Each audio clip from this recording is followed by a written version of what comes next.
aconsejo que vayan al portal, y de verdad te doy las gracias, porque a ver si hoy es posible que nos sigamos ocupando y que nos preocupemos un poquito menos. Gracias, Belén. Gracias a Muy ti, amable, Carmen Julia. gracias.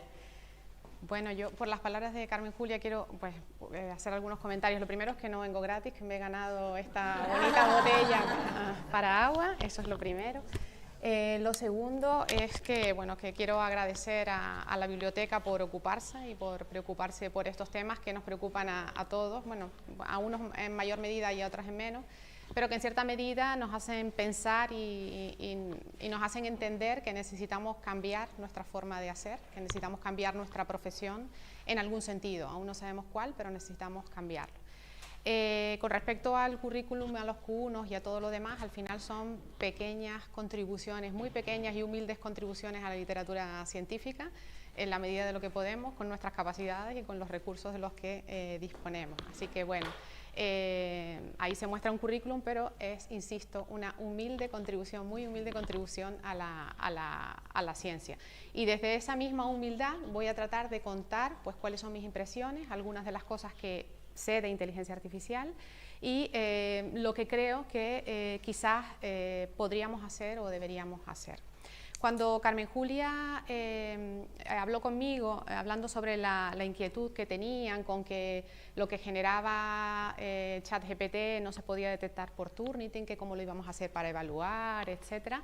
Bueno, pues lo primero que decidí hacer es, en primer lugar, para agradecer a esta biblioteca, por agradecer esta iniciativa y todo el trabajo que hacen, vamos a generar un poema. Y por supuesto, yo soy de ciencia, sería incapaz de crear un poema, entonces recurrí a ChatGPT para generar un poema sobre la vida de los bibliotecarios. Y en la vida de los bibliotecarios, pues ChatGPT generó este poema que me sirve ahora para hacer algunas pruebas.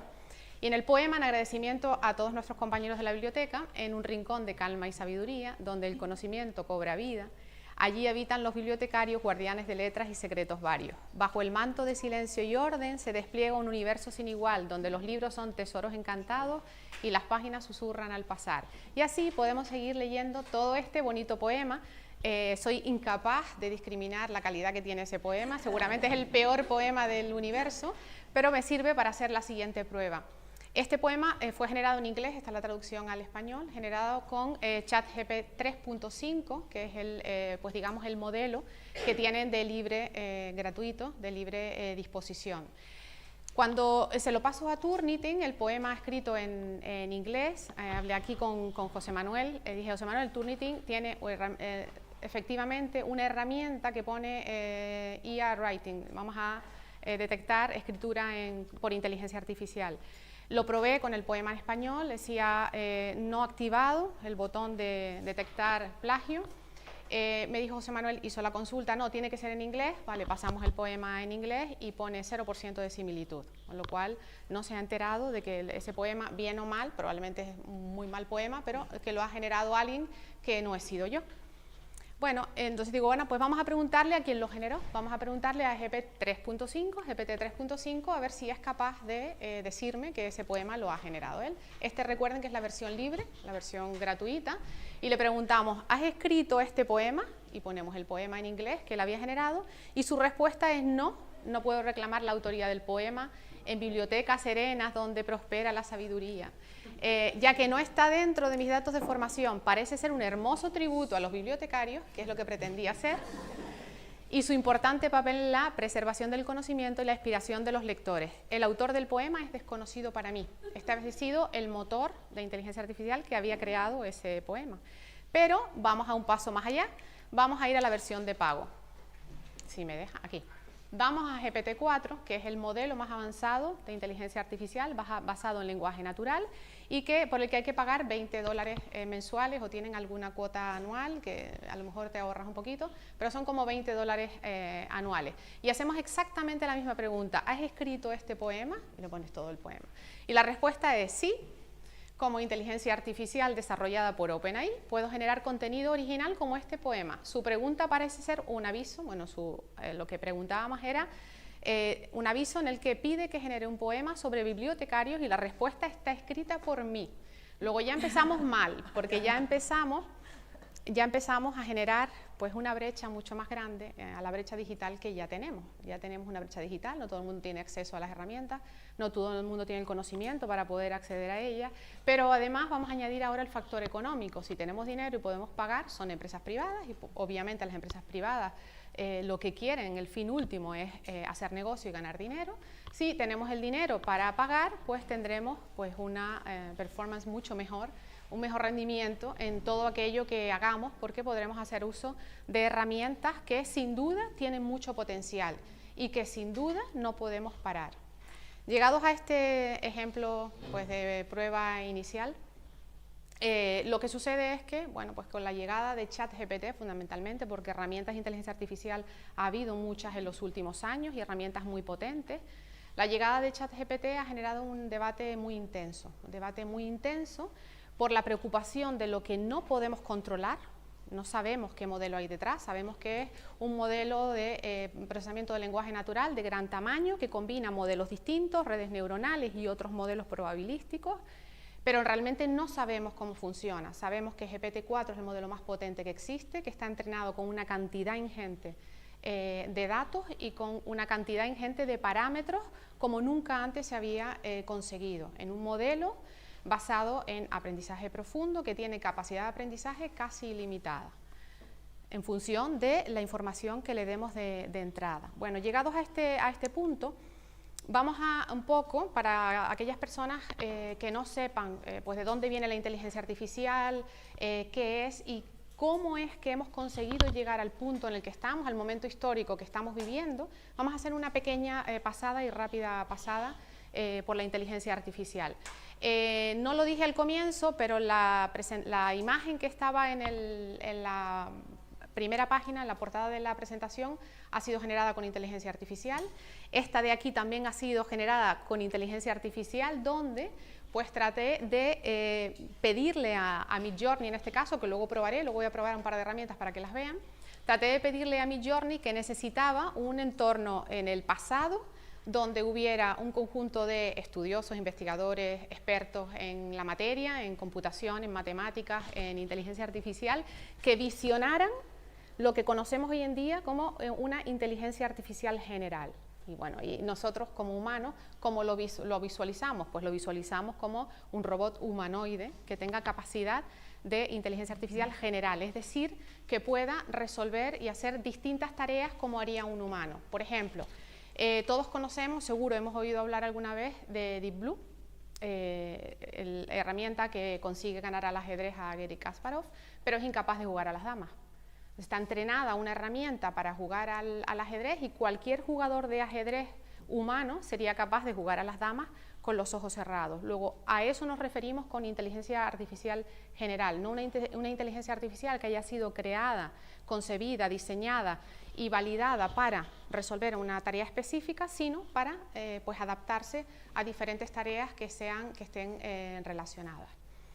La inteligencia artificial es la ciencia e ingeniería de crear máquinas que pueden ser hardware, que pueden ser físicas o pueden ser software y que presenten un comportamiento humano, un comportamiento que si lo tuviera un humano se diría que es inteligente, ¿vale? Esa es digamos, la definición y la concepción inicial de John McCarthy del año 1956. En el año 1956 se acuña el término de inteligencia artificial durante la famosa conferencia de Dartmouth, y ahí estaban pues John McCarthy, que organizaba, junto con otros expertos de la época, y ahí nos suenan muchos nombres a todos los que alguna vez hemos leído algo de inteligencia artificial.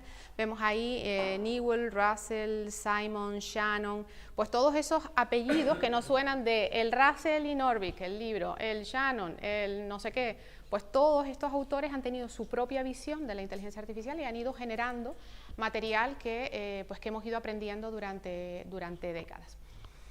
En ese momento, estos expertos e investigadores lo que visualizaban era una inteligencia artificial general que se podría conseguir y que se podría conseguir en el corto plazo.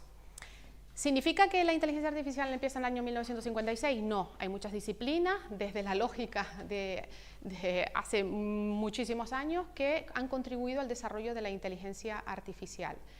Y es más, algunos de los elementos precursores de la inteligencia artificial se lo debemos en particular a Alan Turing, matemático británico, conocido pues, por ser uno de los padres de la ciencia de la computación y por pues, la concepción de la conocida y famosa prueba de Turing en el año 1950 en su artículo Computing Machinery and Intelligence, en el que la pregunta era: ¿existirán computadoras digitables imaginables que tengan un buen desempeño en el juego de la imitación? Y él lo que hacía era proponer la famosa prueba de Turing, donde decía, bueno, pues habrá inteligencia artificial cuando un humano entreviste a través de un teletipo, de alguna manera, a un humano y una máquina y sea incapaz de distinguir quién es el humano y quién es la máquina. Esa era la prueba original de Alan Turing.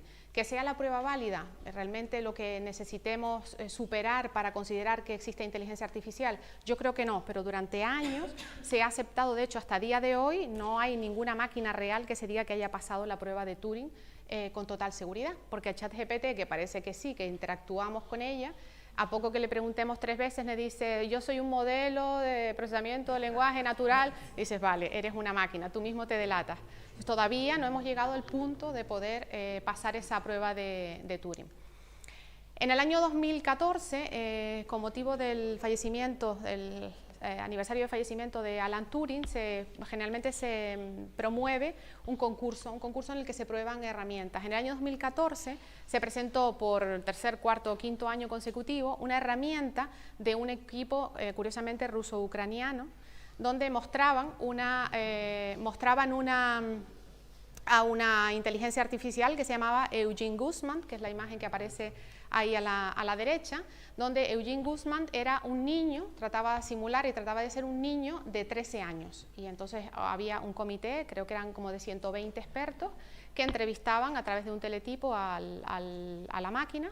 Y bueno, pues hubo mucha controversia porque se consideró superada la prueba, porque consiguió engañar al 33% de los jueces que había en ese tribunal, pero con cierta controversia porque el niño, la máquina, la inteligencia artificial, jugaba con mucho humor, con respuestas de humor. Es un niño de 13 años, no tiene por qué saberlo todo, si hay pequeños fallos gramaticales, de ortografía o en las respuestas se pueden deber a su edad. Entonces, bueno, se consideró pasada, pero con cierta controversia. De hecho, se dice que a día de hoy todavía no hay ninguna inteligencia artificial que realmente haya pasado la prueba de Turing tal como fuera concebida.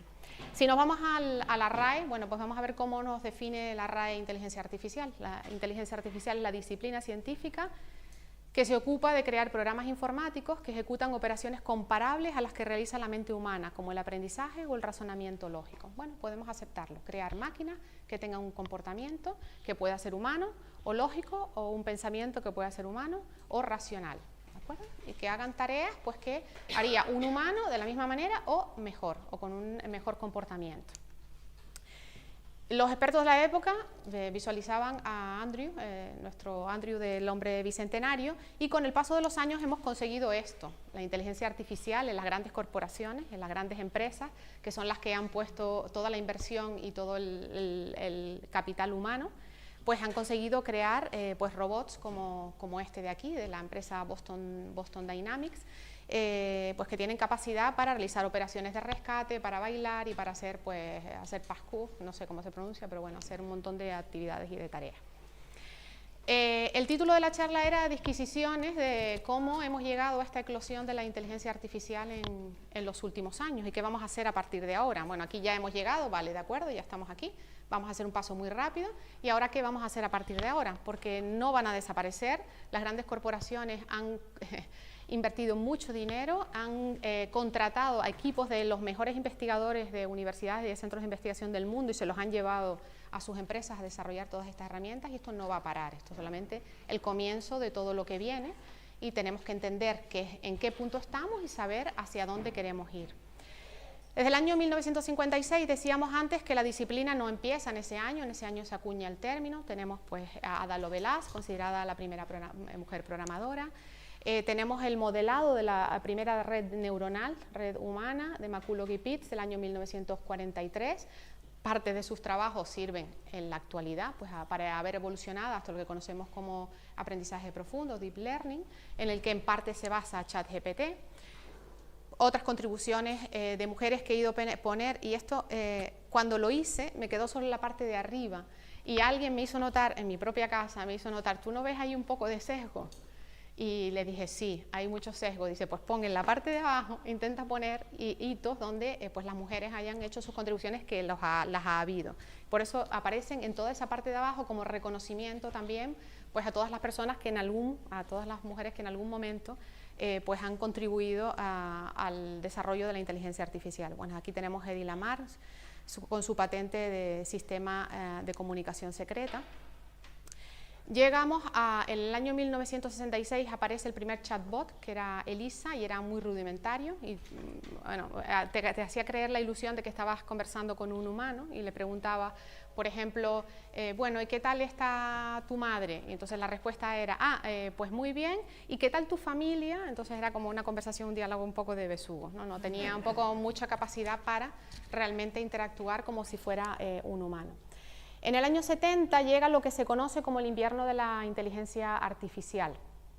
¿Por qué llega el invierno de la inteligencia artificial? Porque existe la famosa frase de los investigadores originales y de la época que creían que resolviendo un problema de pequeña escala con los recursos de cómputo que había, la capacidad de cómputo, un problema de pequeña escala, iban a ser capaces de converger a la resolución de problemas de gran tamaño y de grandes dimensiones. Y ahí se toparon fundamentalmente con dos problemas. Primero, la capacidad de cómputo de la época, y segundo, con la intratabilidad de muchos problemas. Hay problemas que podemos resolver de forma exacta cuando las dimensiones del problema son pequeñas, pero conforme crecen somos incapaces de encontrar un algoritmo que pueda ser resuelto en tiempo polinomial, por decirlo de una forma muy rápida. Entonces existe ahí la famosa frase de los investigadores originales que decían look, ma, no hands. Mira mamá, ahora lo voy a poder sin manos, he resuelto este problema pequeño, he conseguido hacer un pequeño pues, demostrador de algún algoritmo, de algún teorema matemático, y ahora voy a poder hacer cualquier cosa que quiera, y no. Llegado ese invierno, se llama invierno porque todos los fondos que hasta ese momento se habían puesto en fundamentalmente Estados Unidos, Reino Unido y Japón, para el desarrollo y el estudio de la inteligencia artificial, desaparecieron sobre la marcha. Dicen, bueno, pues ahora ¿qué hacemos? Los investigadores seguían creyendo en la inteligencia artificial, seguían creyendo en que se podría conseguir lo que habían pues, concebido inicialmente, y deciden hacer un pequeño cambio. Entonces aquí aparecen los sistemas expertos que los he puesto en el año 65, aquí sistemas expertos de Endral y Mycin, pero en realidad ahí se empieza a trabajar con ellos, pero es a partir de los años 70, en el invierno, en el que dicen, bueno, pues la parte científica de la inteligencia artificial no nos está dando mucho resultado, vamos a hacer un cambio y vamos a introducirnos y a trabajar más fuertemente en lo que se llaman los sistemas expertos y los sistemas basados en conocimiento. Y vamos a usar conocimiento que tenemos y vamos a tratar conocimiento que puede ser conocimiento experto, como en el caso de los diagnósticos médicos, y vamos a tratar de resolver problemas que requieran conocimiento para su resolución. Y ahí aparecen, por ejemplo, Mycin. Mycin era un sistema experto de diagnóstico médico. Era capaz de hacer diagnóstico médico. De hecho, hay alguna anécdota en la que alguna vez realiza un diagnóstico y un médico dice, eso no puede ser, es imposible. Y entonces le preguntan a la máquina, ¿cómo has llegado a ese razonamiento? Y para una máquina es muy sencilla, porque lo que tenían es un sistema de aprendizaje simbólico. Tenían información que se conoce y tenían un montón de reglas que eran correctas. Entonces, preguntarle a la máquina que te dijera cómo había llegado al diagnóstico es simplemente una cuestión de lógica. Dime qué reglas has ido ejecutando y llegamos a la conclusión de que ese es el diagnóstico. Y el médico pues tuvo que admitir que era correcto, que era un diagnóstico que era posible pues con los síntomas que se tenían. Bueno, a partir de ahí el campo sigue sin parar. En el año 1980 aparece el primer vehículo guiado por visión artificial. En el año 88 Karen Spark Jones recibe el premio Gerald Stalton por sus trabajos en procesamiento del lenguaje natural, que es precisamente los trabajos precursores de, por ejemplo, herramientas como ChatGPT, que conocemos en la actualidad. En el año 1994, dos vehículos gemelos de Mercedes consiguen circular por una autovía de París durante 1000 kilómetros, una autovía con 3 carriles, con más tráfico, y consiguieron hacerlo con muy poquita intervención humana. Luego se empezaban a hacer pequeños avances en el campo. En el año 97 aparece Deep Blue. La herramienta consigue ganar a Garry Kasparov en ajedrez. A finales de los años 89, 90, principios de los 90, aparece www, aparece Internet, aparece la conexión a Internet, y ahí empieza un poco a cambiar digamos, la materia prima con la que se cuenta para poder desarrollar herramientas de inteligencia artificial. Cualquier herramienta de inteligencia artificial necesita de datos y algoritmos, y hasta el momento ni se tenían los datos, ni se tenía la capacidad para almacenarlos, y por supuesto no se había trabajado en los algoritmos para trabajar con esos datos. Ahora llegamos a esa parte de los datos. En el año 2000 aparece pues el ASIMO de Honda, no sé si recuerdan a ese robot, que era el primer robot bípedo que se desarrolla, y lo usaba pues Honda en sus exposiciones. En el año 2006 consigue Frances Allen, por primera vez una mujer gana el premio Turing por sus trabajos en compiladores, que había hecho muy buen trabajo, y merecedor del premio Turing en el año 2006. Llegamos, por tanto, después de la aparición, como les decía antes, del Internet, pues la posibilidad de recolectar datos. Durante años hemos estado usando herramientas que hemos dicho, esta herramienta maravillosa, nos dejan usarla de forma gratuita. Hemos estado recopilando datos, una cantidad ingente de datos que son los que ahora podemos usar para entrenar sistemas como ChatGPT, y por supuesto sin tener en cuenta la propiedad intelectual, los derechos de autor, los datos que se utilizan para todo eso, ¿no? Hay ahí también pues un mundo un poco complicado. En el año 2008 aparece el Google Voice, que se probó en un iPhone para reconocimiento de voz. Fíjense que eso, si ahora nosotros todos nos ponemos qué estaba yo haciendo en el 2008, pues eso no hace tanto, eso fue el otro día, no hace prácticamente nada. En 2012 aparece el Cat Experiment, que también de Google, que tratan de hacer reconocimiento de imágenes. No funcionó muy bien, funcionó un poquito mejor que los anteriores. Entrenaron con 10 millones de imágenes de gatos y creo que la tasa de éxito era como un 16% de lo que podían reconocer correctamente, pero bueno, todo eso ha evolucionado. En 2013 aparece Atlas, que es este robot bípedo creado por la empresa Boston Dynamics para pues participar en actividades de rescate y de emergencia. En 2014 era Eugene Guzman, que ya hemos hablado. En 2015 Visión, visión artificial para poder detectar e identificar objetos desordenados y poderlos coger. 2016 aparece Nutonomy, primer taxi autoguiado en Singapur. Y bueno, llegamos a 2019 y a 2022 y 2023. ¿Qué quiero mostrar? ¿Qué observan aquí en esta línea temporal? Esos son pues hitos principales. Ha habido otros trabajos en inteligencia artificial, pero hitos que realmente pues merecen ser destacados. ¿Qué observan en esa línea de ahí? ¿Cómo han ido apareciendo los hitos? Cada mucho tiempo. Cada mucho tiempo, cada vez más cerca, pero digamos que la inteligencia artificial durante años, hasta aquí, hasta la aparición de la recolección de grandes cantidades de datos, nos ha ido dando hitos pues cada unos pocos años. Tenemos que llegar hasta 2019 para que en España, para que Europa se preocupe, para que Europa se ocupe, como decía antes Carmen Julia, y para que en España tengamos una estrategia de inteligencia artificial. Han pasado desde el año 56 hasta el año 2019 muchísimos años, pero hasta ese momento pues no se creía la necesidad, no se entendía la necesidad de tener una estrategia propia.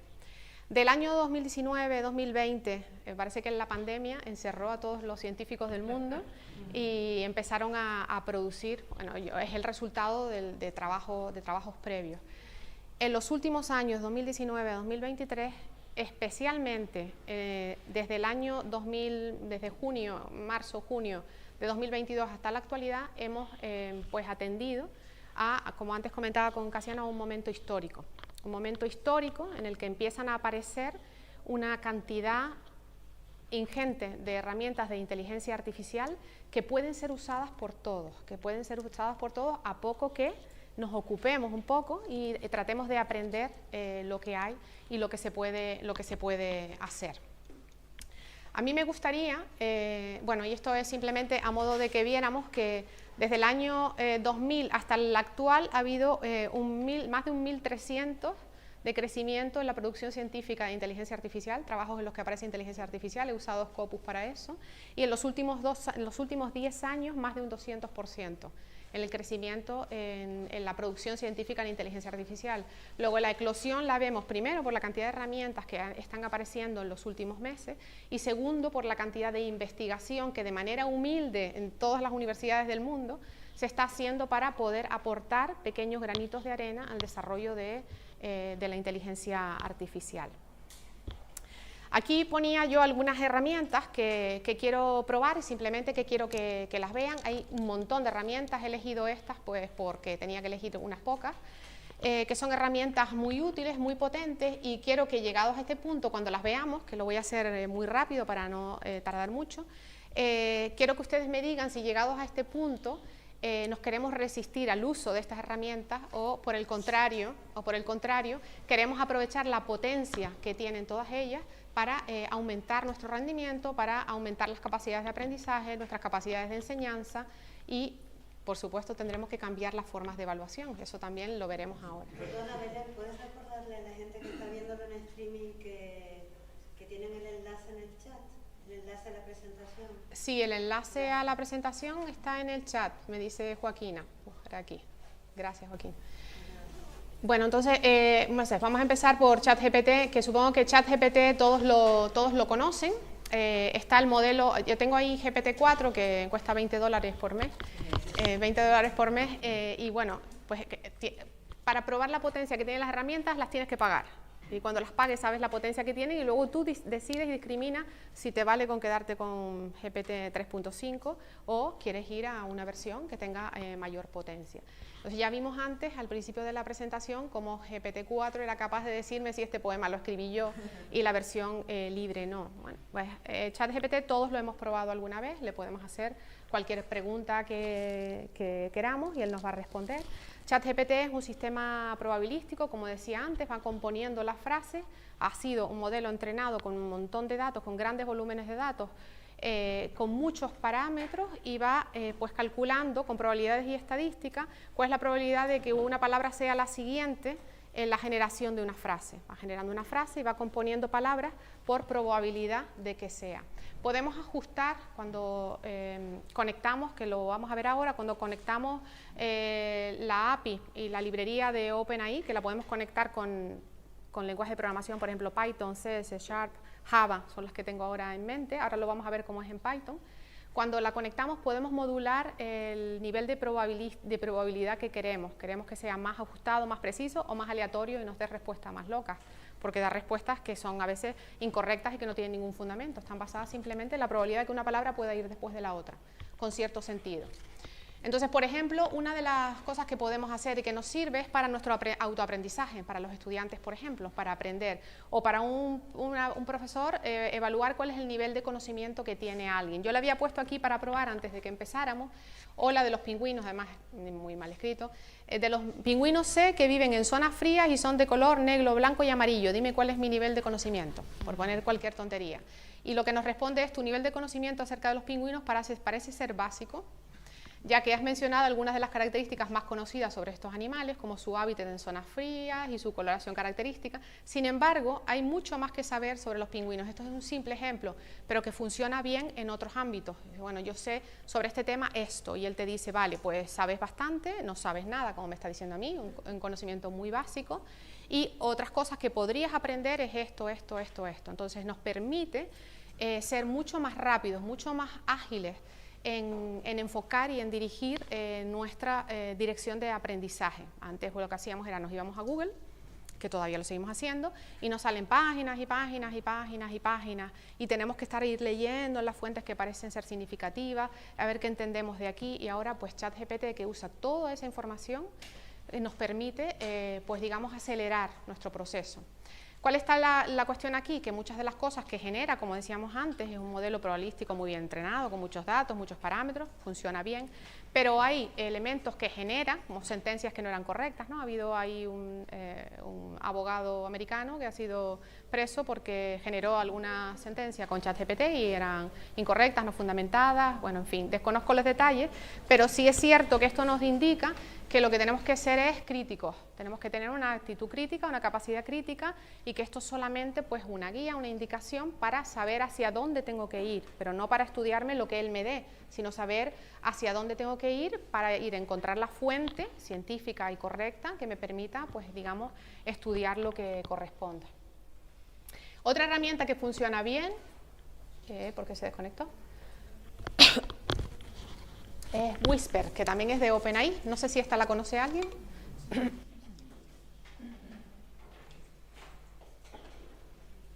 Estas son herramientas que podemos usar. Esta sí es libre, es de OpenAI, pero es libre, que podemos conectar con lenguaje de programación. Por ejemplo, yo la he conectado de una forma muy sencilla, y esto lo puede hacer cualquiera de nosotros, con un poquito de ayuda. No es algo que no se pueda hacer. Vemos ahí 3 líneas de código, hay muchos tutoriales, hay mucha información que nos permiten hacer estas cosas.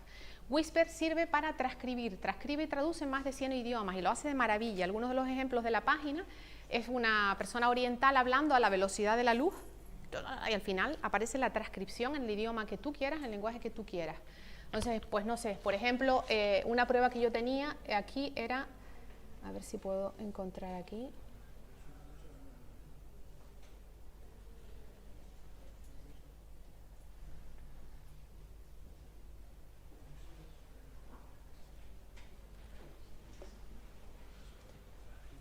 Le he pasado una canción, hice la prueba también con un mensaje que grabé con mi móvil de agradezco a la biblioteca por la iniciativa, se la pones ahí, el audio que tú has grabado, lo pones y él te hace toda la transcripción, con lo cual tiene, pues, bueno, aquí he puesto una canción, cargo la librería, se está cargando.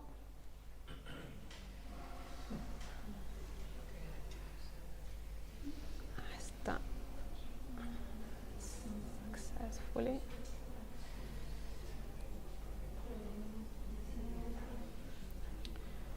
Le damos ahí, he puesto la canción de Scientist de Coldplay y ahora se pone ahí un poquito a trabajar, y cuando termina de trabajar te da toda la letra. Y dice, bueno, pues qué tontería porque las letras de todas esas canciones están en internet. Sí, pero no están en internet. Por ejemplo, una de las tareas cuando se subtitula una película, la primera tarea es vamos a transcribir toda la película y luego ajustamos a los textos a cada pantalla. Pues toda esa primera parte ya la tienes resuelta en cualquier idioma, de los 100 idiomas que usa Whisper, por ejemplo. Transcribe y traduce. Otra cosa súper importante es, bueno, yo estoy dando esta charla entre amigos de forma muy humilde con lo que yo sé y pues cuál es mi visión de lo que hay y de lo que viene. Podríamos grabarlas y podríamos hacer una estadística de a ver cuántas veces dice, no sé, una palabra, por ejemplo, vale, de acuerdo, hello, lo que sea. Podemos hacer analítica de datos de cualquier cosa que se nos pueda ocurrir de una forma automática, podemos transcribir cualquier cosa. Bueno, y aquí esto sigue ahí trabajando y en algún momento aparecerá debajo la transcripción a través del audio, y ahí aparece toda la canción. La podemos guardar, no sé si aquí en la parte de arriba sí la podemos guardar en un fichero de texto, podemos hacer lo que queramos con ella, podemos luego usar ese texto en este mismo código de Python como entrada para pasarle un modelo de minería de textos. Ya podemos pues combinar estas herramientas para integrarlas dentro de las propias aplicaciones que nosotros desarrollemos. Otra herramienta que quería probar es Midjourney. Midjourney es la que me permitió generar esas imágenes que han ido apareciendo. Todas las imágenes que aparecen en la presentación han sido generadas con Midjourney.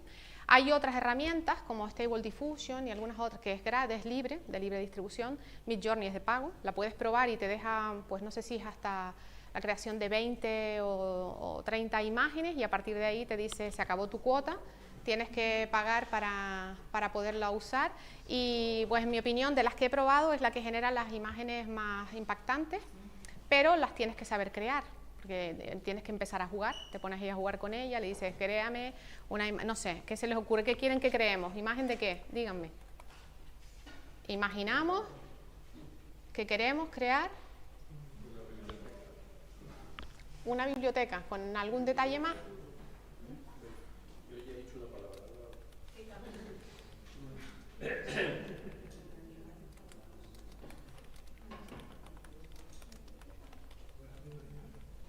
venga, una biblioteca azul con muchas escaleras y ordenadores, proponer algo. Y ahí se va a poner a trabajar un rato, la podemos dejar. Y nos vamos aquí a otra aplicación.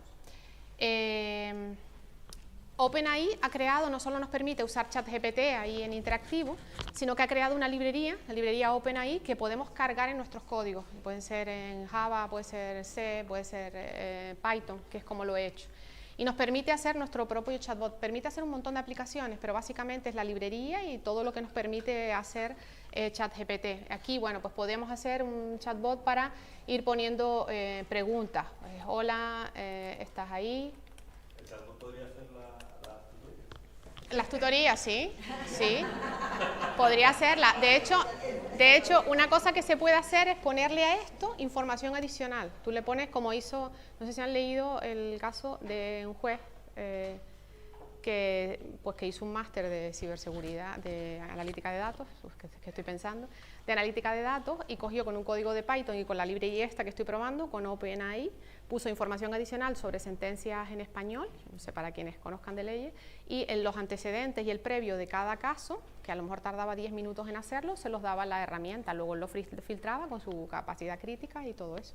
Y lo ha usado. Hasta que llegó un punto, leí del mes pasado, un titular que decía: he abandonado la inteligencia artificial porque necesito ejercitar mi cerebro. Necesito, bueno, ponía ahí algo así como, bueno, pero te permite hacer eso. Si tú le pones información adicional, es posible que te permita hacer las tutorías y a cualquier cosa te puedes evitar. Sí, ¿en qué puedo ayudarte? Pues...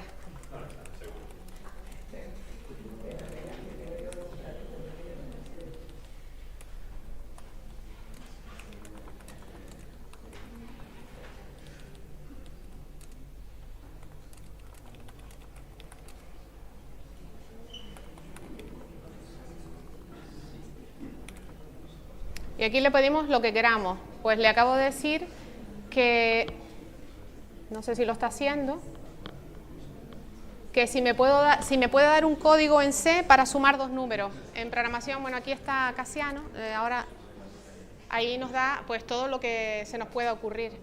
Para nuestros alumnos de informática y de programación es una herramienta magnífica y es un reto para el profesorado, porque ya ahora pues cualquier cosa en código, el texto está más limitado, tienes que depurar, aunque también va bien, pero en código está haciendo un trabajo fantástico el ChatGPT.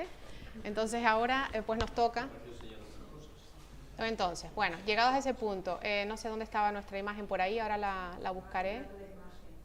Sí, ahora la buscaré al final para acabar con la presentación.